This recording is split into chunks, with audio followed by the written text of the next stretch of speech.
How did I start riding? So my family, they were not horse people at all, but they loved animals. And my parents went to a dude ranch in Colorado with some of the neighbors. And I went with, I didn't want to go at first. And I rode, and we could do another activity, whitewater rafting or something like that. And I said, no, I want to ride twice a day. I don't want to do the second activity. And so I rode 2 times a day the first week I started, and I cried on the way home. I wanted to be a cowgirl. And then my parents said, we don't have Western in this area, so I started English when I was almost turning 8, 7 turning 8.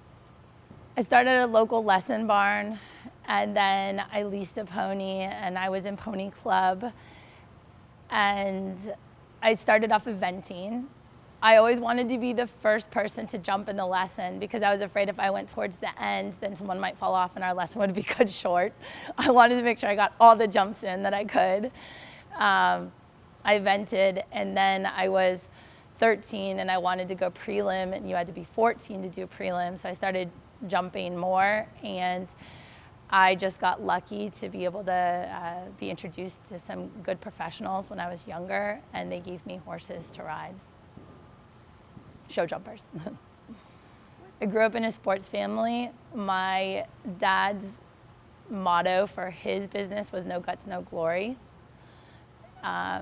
So perhaps that, but I understand that every rider is trying to do their best. They're not my clients, they're my riders. We're a team. If you notice, I always talk about them as my riders. And I think that we all have to work together. I think 90% of the success is in the barn with the grooming and the care and the management of the horses and the preparation. And it's just the icing on the cake if you know how to ride a horse. Someone that is always learning.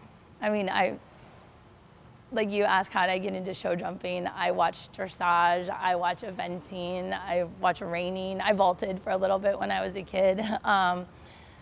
If there was enough time in the day, I would do all of it, but I'm just able to sustain myself financially by doing show jumping. But I'm interested in learning about even the different kinds of trailers that quarter horse people use versus show jumpers, or how the horses fly all over the world.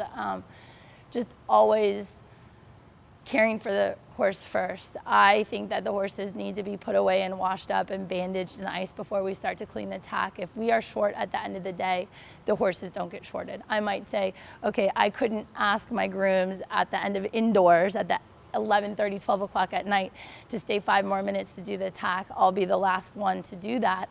I'm always there. I'm not asking anyone to do something I wouldn't do, but I just don't have enough time in the day to do it all myself at this point.